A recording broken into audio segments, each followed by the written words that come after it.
Babe, kanina pa ako naghihintay sa'yo. Nagte-text ako tsaka tumatawag pero di mo naman sinasagot. Akala ko tuloy kung anong nang nangyari. Pasensya na. Hindi ko hawak yung cellphone ko kanina sa event.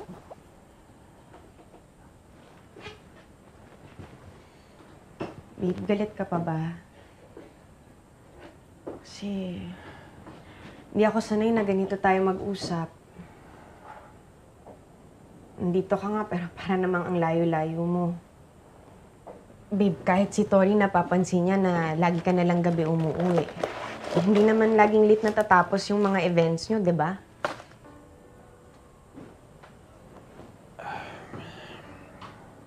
Pagod ako, Christy. Ang dami namin ginawa kanina. Pwede bang bukas na pag-usapan yan? Bukas? Paanong bukas? Pagising ko, nagmamadali ka na or nakaalis ka na para sa trabaho mo. Pag umuwi ka naman dito, umiiwas ka kasi gusto mo nang magpahinga. Babe, tapatin mo naman ako. Okay ba tayo? May problema ba? Kasi kung may problema, ayusin na natin. Ngayon na, huwag na nating patagalin pa.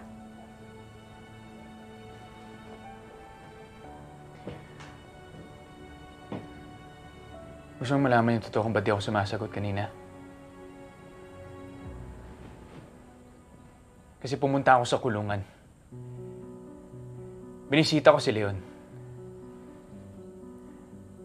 Pinagsabihan ko yung gagong yon. Natigilan ka na niya. Natigilan niya na ang pamilya natin. Pero ang tigas sa mukha niya eh. Hindi daw siya susuko dahil dyan sa anak ninyo.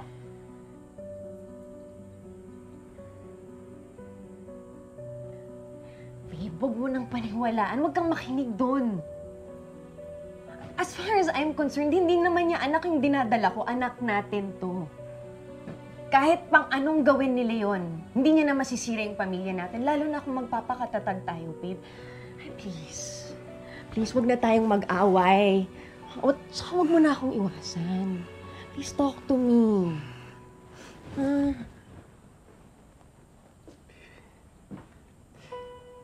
Kahit naman mag-usap tayo eh. Kahit mag-usap tayo, hindi ko alam kung sapat pa yun para mawala yung sama ng loob ko. Kasi pag tinititigan kita, nalulungkot pa rin ako.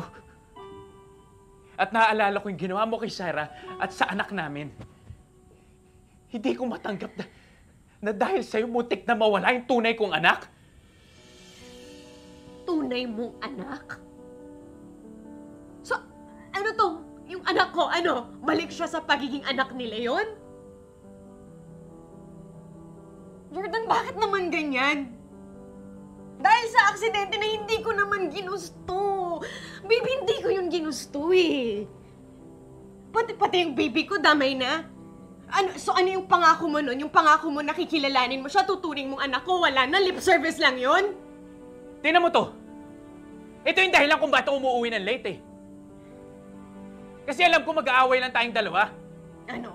Mag-iiwasan tayo? Di tayo mag-uusap dito? Sa isang bahay na to? Sa isang bubong na to? Wala solusyon! Wala namang mareresolbahan eh kung lagi mo ako binubulyawan!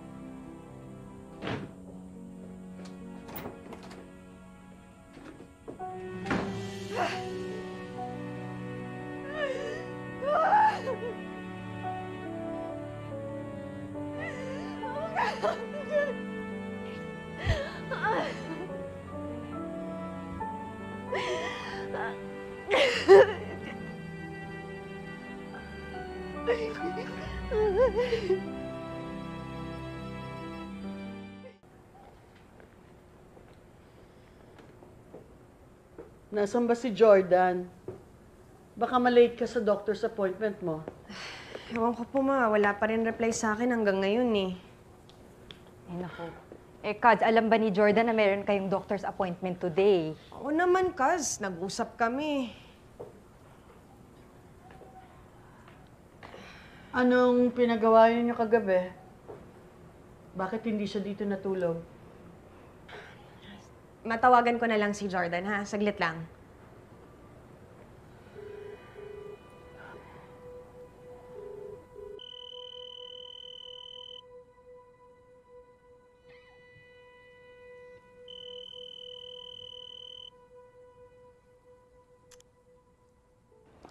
Hello?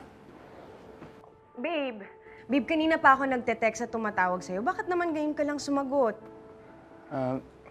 Kakagising ko lang eh. Madaling araw na ako nakatulog. Nasaan ka ba? Nandito ako kay Jeff. Babe, nakalimutan mo bang may appointment ako? Di ba napag-usapan na natin to? Sabi mo, pupunta ka.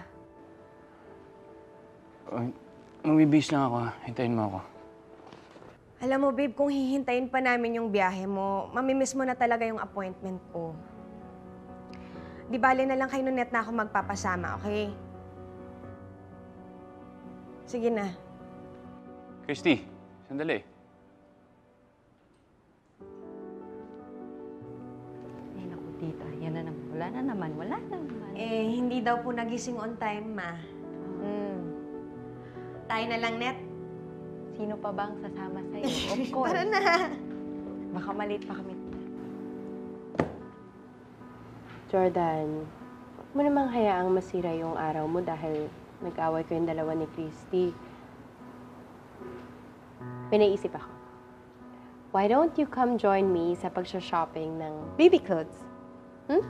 Para mawala naman sa isip mo yung problema mo. O tapos pag lumamig na yung ulo ni Christy, saka mo na lang siya kausapin.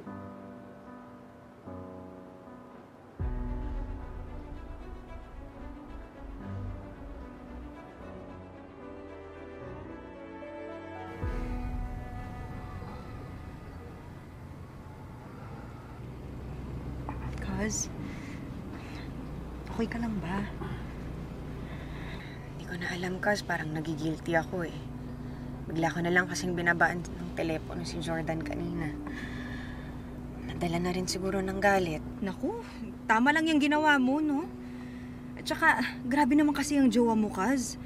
Alam mo, hindi porke meron kayong tampuhan, eh, pababayaan yung responsibilidad niya sa'yo tsaka sa dinadala mo, okay? Oh my God. Kasi di ba si Jordan yun? Saan siya?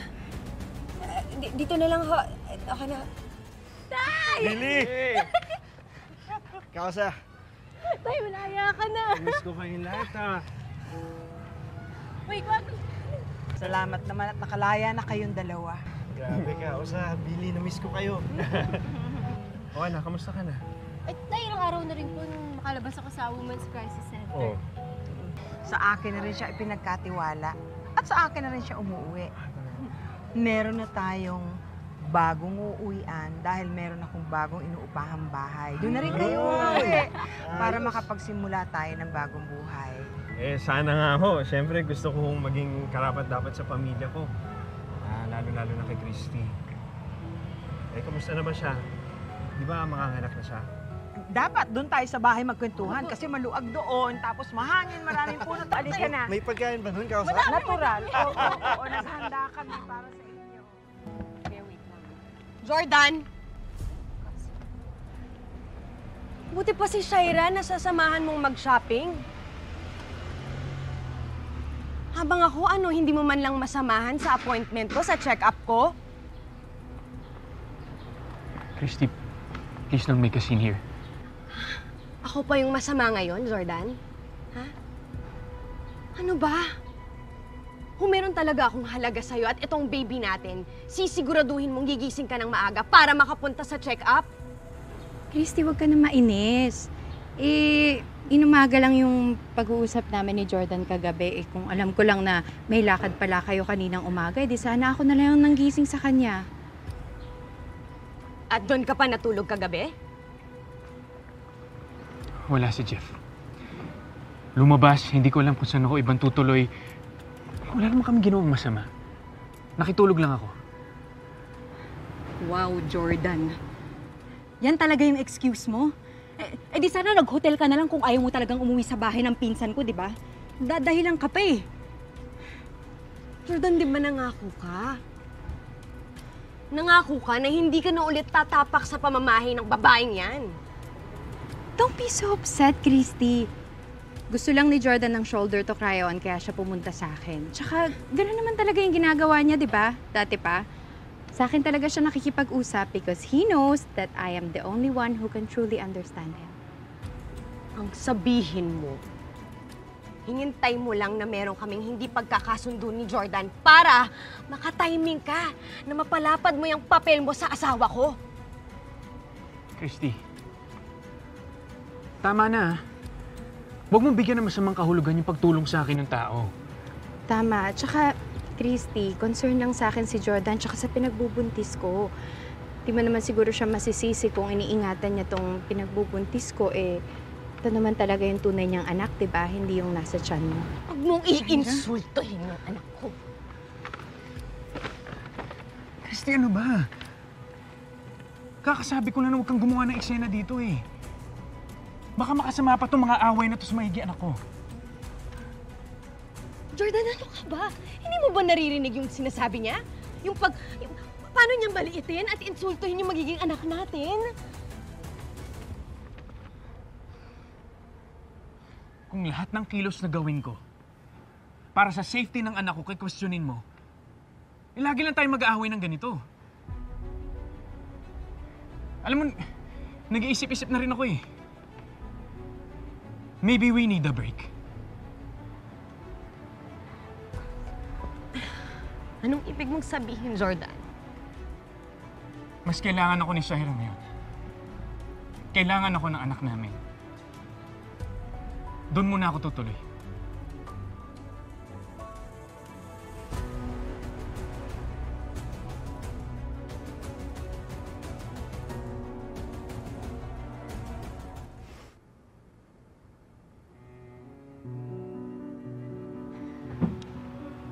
Tignan mo yung ginawa mo.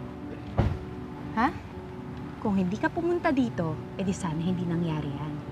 Alam mo kahit kailan talaga panira ka. Ikaw ang sumira sa pamilya ko.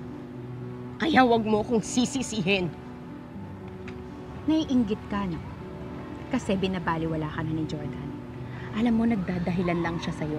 Pero ang totoo, hindi ka niya masikmurang matignan at kang pinagbubuntis mo. Kapal talaga ng mukha mo. Ayop ka. Christy, tama na, okay? Huwag mo nang patulan yung babae yun kasi wala na rin namang mangyayari. Let's go, please. Tama, umalis na kayong dalawa. Visit kayo sa buhay ko. Christy ka talaga siya. Ang ganda ng mukha. Sorry. Kasi...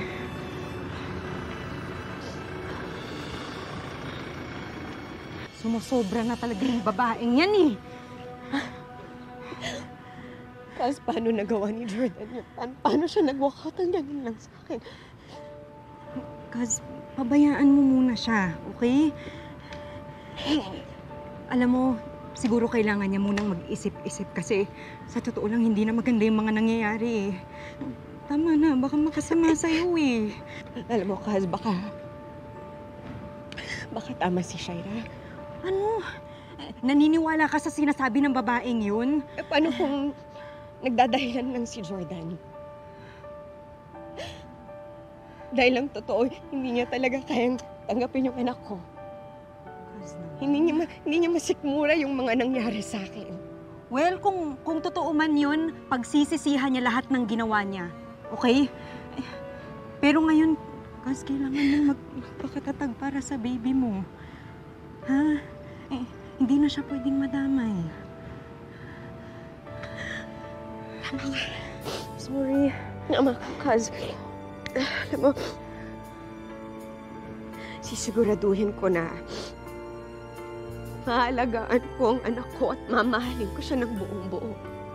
Kahit pasilyon ng ama ng baby ko. Ayun. Okay. Hayaan mo muna si Jordan. Hindi ko na nagagawa kasi Sorry. Dan, balita ako. Nakausap ko yung gwardiya sa labas.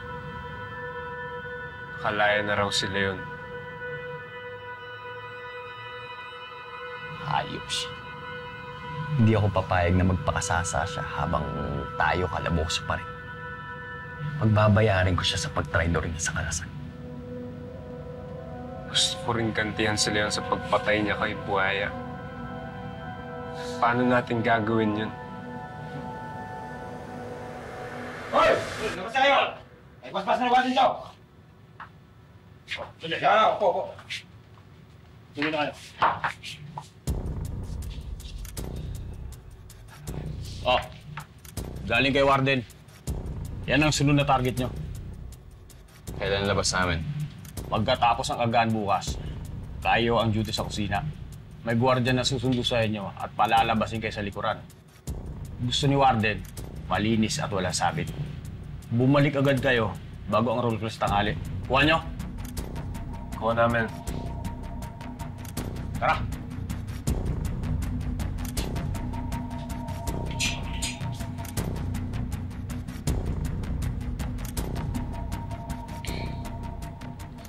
Sakto yung timing ni Warden. Pagkatapos natin iligpit yung target, pwede natin isunod yung plano natin kay Leo.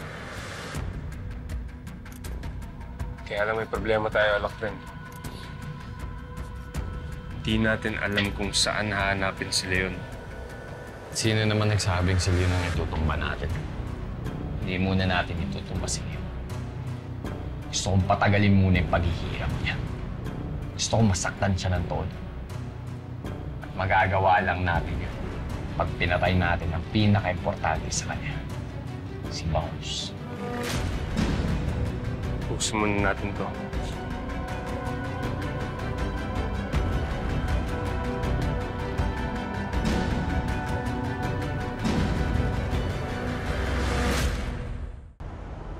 We're here. Thank you, Ma. Oh, you're welcome. Ingat. Alright.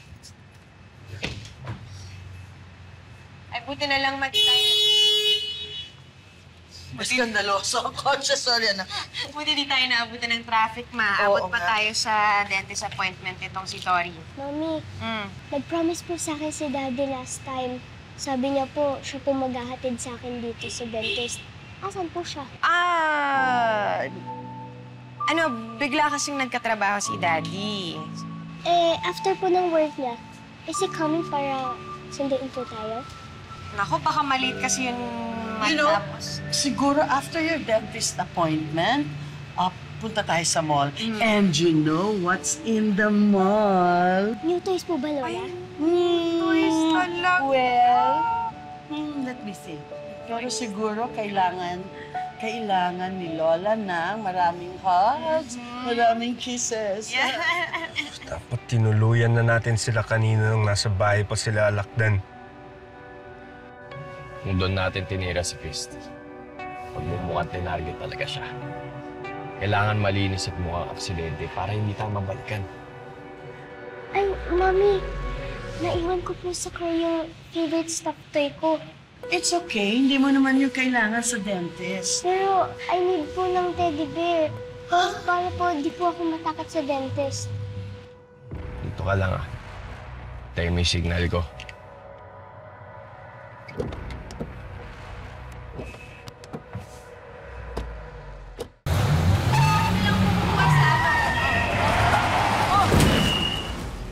Ma'am, may nagbanggaan? Hoy! Bulag ka ba? Umatras yung tao!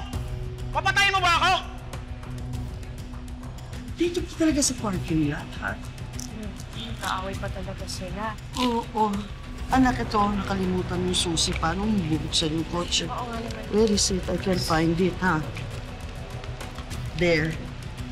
Oh, Sige po, Ma. okay. Okay po. Anak ng titing, oh!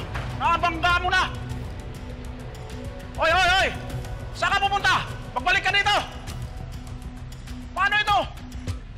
Sige, Ma. Sunod na lang po ako. Or paantay na lang po ako dyan. May kunin ko na yung stuff ko, Okay. Sige po, Ma.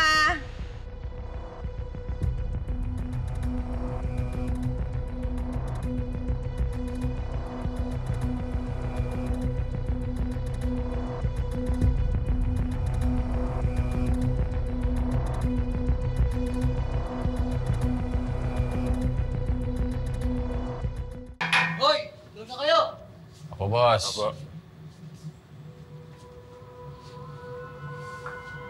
Simple-simple na nga lang nagagawin mo. Walpa ka pa. Di mo na nga napatay si Christine na discrash mo pa yung sasakyan. Galit na galit si Warden. Sensya na, laktan. Bigla kasi umarang sa daan ko yung isang kotse. Puro kakatwiran. Buti nga napakiusapan ko pa si Warden na pagbigyan pa tayo sa pagkakataon. Ibig mo sabihin, tayo pa rin kunin ng hitman? Oo. Makakalabas pa rin tayo. Pero hindi na tayo pwede buwalpak. Ayoko na maulit yung nangyari kanina. Kailangan natin ng mas konkretong plano para mapabagsak si Leon, si Christy at yung mga tormentor sa atin.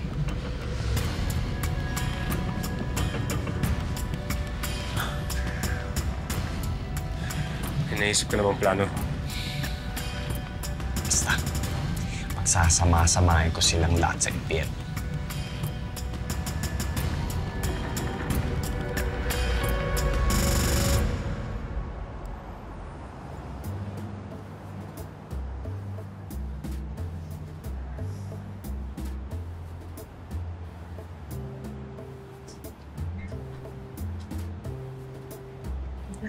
Han, thank God you're here. Anong ginagawa mo dito? Teka, sandali. Tumakas ka ba sa kulungan, ha? Baka mamaya may sumugod na pulis dito. Ayoko madamay dyan sa kalokohan mo. Hindi ako pugante. Naaprubahan na yung amnestia ko. Malayang tao na ako. Wala akong pakialam kung malaya ka na or whatever. Teka, sandali pa. Paano mo ba ako napuntahan dito? Ni-stalk mo ba ako? Pinuntahan kita sa bahay. May nakita ako paalis ka. Kaya sunundan na lang kita. Nag-iisip ka ba? Paano kung may makakita sa'yo? Gusto mo bang malaman ni Christy at saka ni Jordan na related tayo? Tsaka isa pa, ang natatandaan ko, nung pinalayas kita at saka yung mga kasama mo, di ba ang dami mo pang masasakit na salitang sinabi sa akin? Sinabi mo pa nga sa akin na hindi mo ko kailangan. So, anong ginagawa mo dito ngayon? Shaira, hindi ako pumunta dito para makipag-away. Sa katunayan, nandito ako para makipag-ayos sa'yo. Niloloko mo ba ako? May malaya na ako, desidido akong baguhin ang buhay ko. At ayusin lahat ng pagkakamali. At ayusin ko din yung hindi natin pagkakaunawaan. Dahil kahit balik-baliktarin natin ang mundo, magkapamilya tayong dalawa. Wow, sobrang nakaka-touch yung speech mo. Pero wala nang effect sa akin yan. Si Jordan at ang anak na namin ang pamilya ko. Pero ikaw, good luck sa'yo. Yun sa gusto mong gawin. Pero I suggest na umalis ka na ngayon dahil nandiyan dyan na si Jordan. Bilis mo.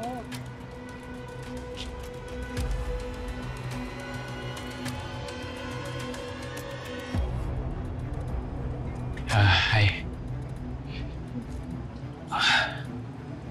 Oh, what's wrong? Ba't kaya yung tsura mo? Hindi, nagulat lang ako kasi nandiyan ka na pala. Sigurado ka ba? Parang namumutla ka eh.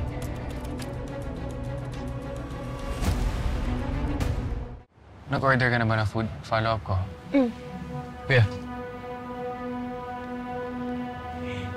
Pwede pa follow up ng food na in-order niya, please? Okay po. Please. Thank you. Pasensya ka na. Hindi pa kasi ako kumakain. Gusto ko sana sabay na tayo kumain. I'm sorry. Kailangan akong dumaan sa hospital eh. Naging choir ko para dun sa private nurse mo eh. Wala rin naman sila nabigay para sa akin. Jordan, hindi ko na kailangan ng nurse or caregiver. Nandiyan ka naman eh. I feel a lot safer kung ikaw na lang mag-aalaga sa amin. Pero Shaira, the longer I stay with you, mas lalo lang lalala yung away namin ni Christy. Oh, come on, Jordan. Alam kong napilitan ka lang naman, kaya ka nag-promise kay Christy na papanagutan mo yung big dinadala niya na anak ng ibang lalaki. You know what? I'm really trying my best to be a good husband. Plano ko naman talagang tuparin yung pangako ko sa kanya eh. Pero habang tumatagal, mas nagiging mahirap para sa akin na tanggapin na yung pinagbubuntis niya ay anak nung hayop na yun. Na yung tatay nun, yung muntik na sumira sa relasyon namin. Eh, paano pag lumaki yung bata magmana sa tatay? Maging bayolente, mapang-abuso, higit sa lahat, masama ang ugali. Alam mo, sana hindi talaga totoo yung mga bali-balita na nakawala na yan. Kasi yung mga kagaya sa halimaw na gano'n, dapat yung nakukulong sa bilangguan ng habang buhay at doon na mamatay.